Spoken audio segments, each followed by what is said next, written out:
Two different ways to record audio and do a voiceover using Canva.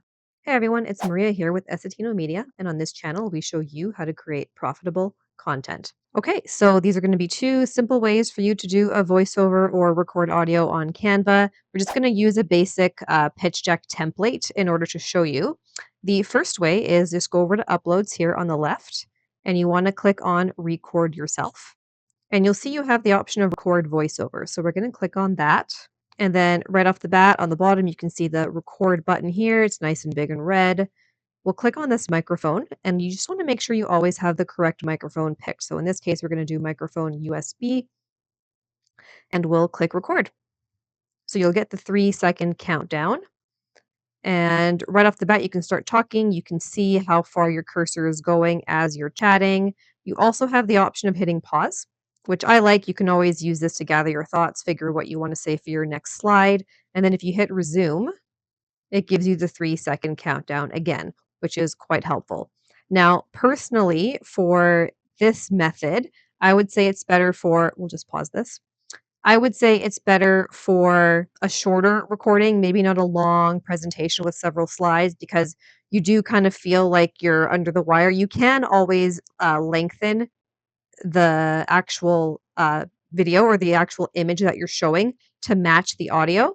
But I'll show you the reason why I kind of prefer the second method. This is definitely handy if you wanted to record, just one or two videos in a row, or if you had one really long video that you wanted to do a voiceover for. This would be super awesome, especially with the pause button. And then another way you can actually record audio is you go up here to share, you go down to present and record, and you'll see here, go to recording studio. So we'll click on that. And then we want no camera. And again, make sure you pick the correct microphone. And we'll go to start recording. And you can see here, you have the 3-second countdown. And what I like about this method is you'll see here that this pitch deck is highlighted in purple. And so now that I'm talking, I am talking over this specific slide. And it will not switch to another slide until I manually pick it. So I will click on this one. And now I can start talking for this slide. I can take as long or as little as I want. It will not switch to the next slide until I click on it. I can always pause here as well, which is super handy, but just keep in mind with this method, if you click resume, you're not going to get that 3-second countdown. So it's going to start recording you right off the bat. And again, click on the next one, click on the next one, and we'll go to end recording. And now in this case, you have the option to save and exit or download. So you can download it immediately to your laptop. I personally like save and exit. And the reason being is that you can always copy the presentation you just did and open it up in a new tab and just see how it looked and how it sounded. And so we can actually do that quickly here just so you guys can see it. And so this is what it will look like. You can hit play and you'll probably hear my voice here. Second countdown. And what I like about this method is you'll see here that this pitch deck is highlighted in. So I pause it here. You can see these white dots that get highlighted in the blue.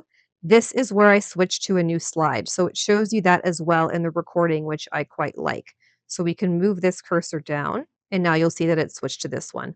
And same with over here, it switched to this one. So I find this method a lot more user friendly, especially if you're newer to voiceovers. I just think there's a lot more wiggle room for error. It's a lot more straightforward. I personally like it better, but again, you always have those two options.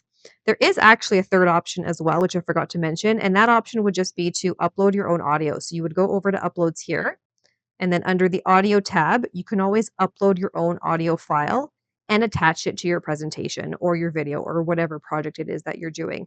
So there is that third option of not necessarily recording your audio using Canva, but you can always add your audio into Canva after the fact. So there are two easy ways for you to record audio or do a voiceover using Canva. If you've enjoyed this tutorial, please let me know in the comments below or by hitting the thumbs up button. That would be greatly appreciated.